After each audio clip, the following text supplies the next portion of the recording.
Hello. Take 2 of writing this script because this has been such a huge video to make. But hi, welcome to the video I mentioned in my art showcase video. I'm not sure how much time will have passed between that video and this one, but for me this video has taken like a whole year to write, film, and edit. Mostly because of my skill level, but also because there's so many components I want to include in this video, so I hope you enjoy. So here's what the project is. This is my first project of my 3D design class, which I took from January to April of 2024. The plan was to do a video for each project I completed in that class, so 4 videos. However, that never came to fruition. If you've watched my art showcase video, you know, but for those of you who haven't watched it, I hated the class, I hated the projects, and the professor was the bane of my existence. But besides that, for this project, we were instructed to create a lantern out of basket, weaving reed, and tracing paper, bones, and skin, respectively. The lantern had to be between 18 and 20 inches, 46 to 51 centimeters, and 90% of it had to be covered in paper. We used an X-Acto knife to cut the reed and hot glue to hold it together before gluing tracing paper to the reed, trimming the excess, and covering the remaining paper in a glue water wash. And with that, let me begin to explain my chaos. For our sketches, we were required to come up with 3+ pages of concept sketches to create a plan. Initially, as you can see, I was really inspired by spiders and spiderwebs, as I thought I could do something with the abdomen and the spindly legs. Unfortunately, our project was based on sea life, so I quickly moved on from that idea. I drew some lantern shapes and ideas based on examples my professor had in class, but I wasn't really vibing with any of those or the sea animals I had drawn. Flipping the page, I went to the basics of what came to mind when I thought of a paper lantern. Naturally, I thought of the iconic ones from Disney's Tangled, as well as the Chinese lanterns. I was also outlining the guidelines of the project in my sketchbook so I could keep them in mind while sketching. I looked up sea creatures on Pinterest, hoping to get some more unique animals than just like an octopus, a shark, or a jellyfish, and I began sketching them in my sketchbook. As a side note, any name in a box was a person I took inspiration from, though not necessarily that they played any part in the creation of my lantern. Anyway, I ended up drawing a Galapagos stingray, a seahorse, a pufferfish, a snail, a Dumbo octopus, a sea slug, a sea bunny, and a sea angel before finally stumbling upon the beautiful sea dragon. I knew immediately that I wanted to do something with the sea dragon, but I knew that I would have to find a way to make it abstract. I got an idea to combine the seahorse tail with the sea dragon leafage. I quickly sketched out concepts 1 through 3 that are shown at the bottom. It was late at that point, so I went to bed, and the next day I came up with concept number 4, and ultimately that's the one I ended up going with some edits. On to my 3rd page of sketches. I began breaking down shapes and my idea from concept 4 to nail down exactly what I wanted to do. I decided on a lot of octagons and triangles to make up the main body of the lantern, while more organic shapes made up the sea dragon foliage. Once I had my idea fleshed out, I played around with sizing before the sizing requirements were changed, and I broke down the entire process, mostly just to fill space. I outlined my steps, the 3 main parts of my structure, and planned out my clay model. But before that, I'm quickly going to share the mood board I came up with between sketch page 2 and sketch page 3.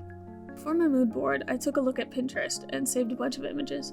I'll put a link in the description to my Pinterest page so you can find all the examples. I did leave out the actual paper lantern that looks like a shell of sorts because that's an actual student example, and I didn't want to post that without their permission. I also couldn't find the snail lantern pin even with the Google searching it, so I'm really sorry about that. I used a template on Canva by Alexander Tubar, which I hope I pronounced correctly, and that I'll link it below. I just plopped in my images. Nothing more to say there, so onto the clay. We worked with an oil clay so that we could continue to mold it without having to worry about it drying. I don't have much to say about it because I just remade my sketch, and this was the shortest step in the whole project. On to the materials. My professor told us to start with a teardrop shape before adding a dome-like figure on top, followed by the tracing paper. I definitely struggled at that point. My hot glue kept popping off and my paper was overlapping and causing transparency issues. My glue wash worked well, so my paper was nice and taut once it dried. So that was nice. I just knew going into the actual project I would need to take my time and wait for things to dry. Now to the making of the lantern. Day 1, January 22nd, 2024. I was able to begin working on my project after sharing my concept sketches with the people at my table and completing the clay mockup. My classes were 2.5 hours long, so I only had about an hour left after completing all of that. In that time, I cut 32 4-inch pieces of reed, soaked it in water to make it more malleable, and straightened the reed. It had come in a large coil. To straighten it, I used my hands, rolled it on the table, and used binder clips to hold the pieces straight. Day 2, January 24th, 2024. I spent the first hour and a half of class trimming the reed from my previous day of class. With the reed all coiled up, my 4-inch pieces had been estimates. Now the reed was straight, I could kind of get more accurate cuts. I ended up assembling the reed into an octagon shape with hot glue. While kind of wonky, I continued with the wonk and made a second one, knowing I wouldn't be able to achieve symmetry. Additionally, I made a spiral that would eventually sit inside the octagon once assembled. I followed the same method as before with soaking the reed before pinning it into place on a corkboard and letting it dry. While I was waiting for my reed to dry, I took my design changes and began preparing by cutting up a reed and soaking it so that I could straighten it again. I even had to do some math. I had to find the hypotenuse of a triangle. Who would have known? Over the weekend, January 25th to 28th, 2024, I took my project home for the weekend and got some work done. At least, that's what I'd like to say. When I went to start on my project, I discovered mold. You see, I had this container that I was using to both soak and transport my supplies from my dorm to the art room. By my own stupidity, the last day I worked in class, I sealed the container, and over the weekend, mold took over all the reed in my container. I'll spare you the photo I happened to take. My project was okay, but I lost all the pieces I had pre-cut and straightened. My partner went to my classroom with me to collect more pieces, but there wasn't much I was able to do. I had been using the thicker reed, and that had been completely used up by other classes, so I was only able to redo half the work I had. I had collected my swirls from the wall and began hot gluing a lot of my pieces together, so I mostly had a complete frame. Day 3, January 29, 2024. I didn't attend class because I wasn't feeling well, but I had some materials at my dorm that I could use to get some work done. I did some detail work within the spiral, and pretty much left it at that. I hoped that when I returned, some scrap thick reed would be in the scrap bin and I could finish my outer frame. Day 4, January 31st, 2024. I finished the detail work on the front and back of the spirals, added a front bit, and debated the angle of my design. There was not any thick reed when I returned, so I made the executive decision to use the thin reed from now on. I was working on the design to try and not make it look like a leaf blower, in the words of my professor. I came up with some revision sketches, but I kept everything the same until the following class. Day 5, February 5th, 2024. I finished the bones of my lantern, with air quotes. I added the leafy bits from the sea dragon, went with my new revision sketches, and added those pieces. I cleaned up the edges where there were globs of glue, and I began attaching pieces of tracing paper to cover the, in air quotes, bones with, more air quotes, skin. Day 6, February 7th, 2024.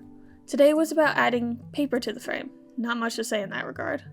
We did also have a group/table critique in which my table mates had good feedback and were kind, but my professor, let's just say she didn't really like what I was creating, and that crushed whatever confidence I had in my piece. I swear she said nothing good about it. So that hurt and sucked the joy out of my morning. This was also our last in-class day to work on the project, and it was due in the room by noon on the 16th. Final week. I broke this into one big section because I was working on the project little by little throughout the week rather than having specific days to work on it. Ultimately, it was more of the same. I was just adding paper in areas I thought would look nice while cleaning up edges and redoing some places in hopes I could get a cleaner look. If I'm being honest, I liked the project more when it was just the bones, as I had a lot of trouble working with the skin, aka paper, and getting it to look nice. And here's the final project, and I'll get more into my thoughts in the reflection portion, which we will move on to now. Overall, looking back on this project in January 2025, I don't think I used the materials to their strength. Because the reeds came in coils, this project lends itself to being more organic in shape. Contrary to that, I tried to make a very geometric, symmetrical build. Considering I was fighting the bend, I think it turned out quite nice. My professor gave me an 85%. Do with that what you will. Also looking back on this in January, not a very portable piece. It broke something awful while I was moving back from university, so I don't even have it anymore. When we gave feedback to each other in class, everyone really liked it. I know students kind of hate to be critical of one another, but people thought it was fun and playful, and they liked the contrast between the organic bits and the more geometric style of the base.